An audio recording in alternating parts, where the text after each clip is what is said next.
အားလုံးပဲမင်္ဂလာပါရှင်ဒီ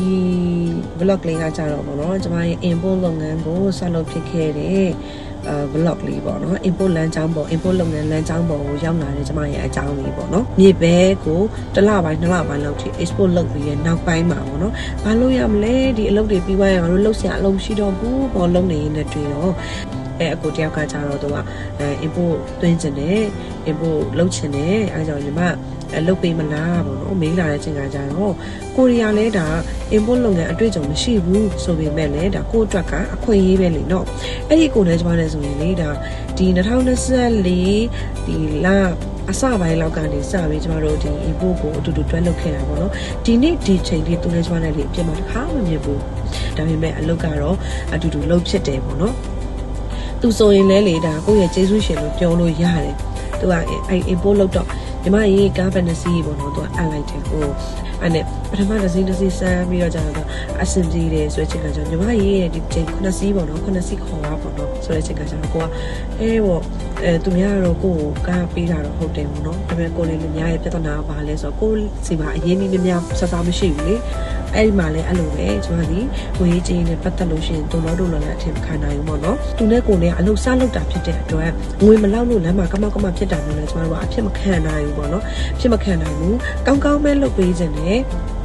ဒါပေမဲ့ပေါ့နော်တစ်ဖက်ကကြတော့ကိုယ့်ကိုကြတော့အဲ့လိုမျိုးဟိုခြေတာမျိုးသိရမလားအဲ့လိုမျိုးဟိုဈေးကြိုက်တာမျိုးအဲ့လိုမျိုးလည်းထင်ပါဆိုးတယ်အဲ့ဒါနဲ့ကျွန်တော်တို့လည်းမြန်တော့တိုင်ပင်ပြီးတော့အကိုပွင့်လင်းလင်းပဲပြောလိုက်တယ်အကိုကတော့ကား9စီးပေးတာဟုတ်တယ်ဒါပေမဲ့အကိုရဲ့လို့ညီမစီမှာကြတော့လို့အဲ့လောက်ပတ်စံများလည်းမရှိဘူးဒီကားတွေကိုညီမဒီကားနဲ့ပတ်သက်တဲ့ကုန်ကျစရိတ်တွေကိုညီမ9စီးစာလောက်ဆိုင်ရှင်းပေးရလောက်ညီမဆိုပတ်စံအများကြီးမရှိဘူးကိုလို့အဲ့ဒါလို့အဲ့ဆိုရင်လည်းညီမဘယ်လိုလုပ်ချင်လဲတဲ့အကိုမေးတော့အကိုရဲ့လို့ညီမလို့ကြုံငွေလေးချပေးလို့မရဘူးလားလို့ကိုကတောင်းတယ်ပေါ့နော်ကိုကပွင့်လင်းလင်းပြောပြီးတော့မှတောင်းတော့သူကလည်းညီမဘယ်လောက်လိုချင်တာလဲတဲ့ဆိုတာကြတော့အကိုလို့ညီမလို့တစည်းကိုလို့350လောက်လို့ပတ်စံချပေးပါလားကိုကအဲ့လိုမျိုးတောင်းလိုက်တော့အကိုကလေရတယ်လေညီမတဲ့နေ့လည်းမကုန်ညလည်းမကုန်တော့တစည်းကို350ဆိုတော့9စီးဆိုတော့ညီမ350လိုချင်တာပေါ့တဲ့ဟုတ်တယ်ကိုလို့ဖြစ်နိုင်ညီမကိုချပေးပါလားလို့ညီမလည်းဒီကားတွေအကုန်လုံးရချင်တယ်ပေါ့ဆိုတော့ရတယ်တဲ့ okay ညီမလေးတဲ့ပြဿနာမရှိဘူးတဲ့အကိုလွှဲပေးလိုက်မယ်ဆိုနေ့လည်းမကုန်ညလည်းမကုန်တားပြီး350လွှဲပေးတယ်သူ့ကုန်တွေလည်းကိုလက်ထဲမှာသိရမလားသူ့ဟိုကားတွေလည်းကိုလက်ထဲမှာပြီးရင်ဒီကားနဲ့ကုန်တဲ့သွားဖို့အတွက်ရှေ့ရမယ့်ပတ်စံတွေမှာတော့ကိုလွှဲပေးသေးတာဆိုတော့အမှန်တမ်းပြောရင်အဲ့ဒီကိုလည်းလေအရင်ကျေးဇူးတင်တယ်အဲ့ဒါဒီမိုင်းလာလမ်းဘက်မှာပေါ့နော်ကိုနဲ့ import ပထမဦးဆုံးစလုပ်တယ်ကိုရဲ့ပထမဦးဆုံးကုန်တယ်လေဟုတ်တယ်နောက်ပြီးတော့မှကိုတီသူ့ကြောင့်ဒီ import လမ်းကြောင်းပေါ်ရောက်လာတာဖြစ်တဲ့အတွက်ကိုရဲ့ကျေးဇူးရှင်လည်းဟုတ်တယ်ဒီလိုယုံကြည်ပေးတဲ့အတွက်လည်းလေအမြဲတမ်းသူ့ကိုကျေးဇူးရှင်လို့သတ်မှတ်ထားတယ်ဒါကကျွန်မဟို import လုပ်ငန်းစလုပ်ဖြစ်တဲ့အစားပေါ့နော်အဲ့ရနေစလုပ်ပြီးရဲ့ချိန်ကကြတော့နောက်ပိုင်းနေမှာလဲသူကလည်းသူတီးတလောက်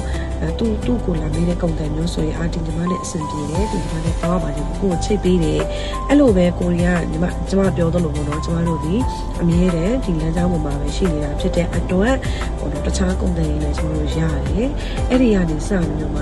2024ကျွန်တော်2လပိုင်း3လပိုင်းပေါ့နော်2လပိုင်း3လပိုင်းအဲ့လောက်ကနေစပြီးတော့မှကျွန်တော်တို့ရဲ့ import လုပ်ငန်းကိုကျွန်တော်တို့စတင်ခဲ့ပါတယ်အဲ့ဒီအချိန်ကနေစပြီးတော့ပေါ့နော်ကျွန်မကလေဒီဆန်းဆန်းပိုင်းတွေကိုလည်းကျွန်တော်ထဲဝင်လုပ်ဖြစ်တယ်ထဲဝင်လေးလာဖြစ်တယ်ဒီ import လုပ်ငန်းကိုပေါ့နော်စလုပ်တဲ့ချိန်ကနေစပြီးတော့မှကျွန်မကြုံတွေ့ရတယ်ဒီအကျိုးအကြောင်းအဆိုးအကောင်းနဲ့ experience လေးတွေရောကျွန်မဒီနောက် vlog လေးမှာကျွန်မ sharing လုပ်ပေးပါမယ်ရှင်မချတော့လားပဲအေး1000တည်းပြီးတော့1000နဲ့မအဲ့ဒီမှာပတ်စံအများကြီးမင်းကငါပေးလိုက်တာဘယ်လောက်လို့ရေးလိုက်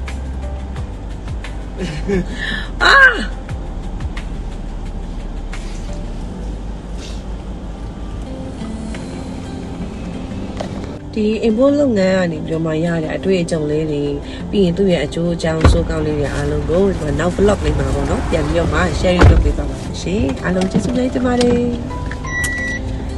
နေဦးလေးရိုက်နေတာယူ